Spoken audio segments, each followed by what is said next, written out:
দেখতে ভয়ঙ্কর এই প্রশ্নটার উত্তর কিন্তু করা খুবই সহজ। কিভাবে? না, আমরা এটা কাউন্ট করব আমাদের বেসিক এন্টিটির সাহায্যে।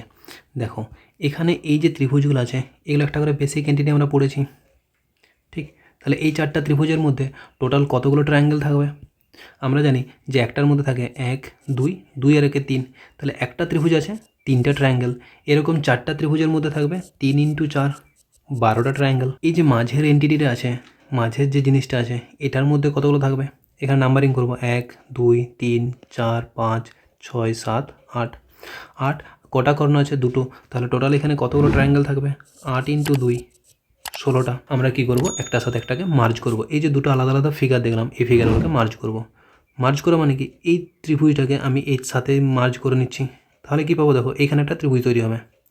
এখানে যদি আমরা একটা দেখি যে এখানে একটা ত্রিভুজ তৈরি হচ্ছে, প্লাস এই একটা ত্রিভুজ তৈরি হচ্ছে, দুটো ত্রিভুজ তৈরি হচ্ছে।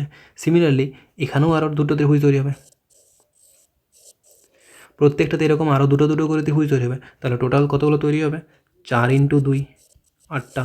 তাহলে যোগ করলে আমরা পেয়ে যাবো 12 × 8 20 আর 16 36। তাহলে টোটাল ত্রিভুজ কতগুলো? অপশান বি 36টা। যদি বোঝা গেল, তাহলে এই কোশ্চেনের অ্যান্সার কী হবে তোমরা কমেন্ট করে জানাও।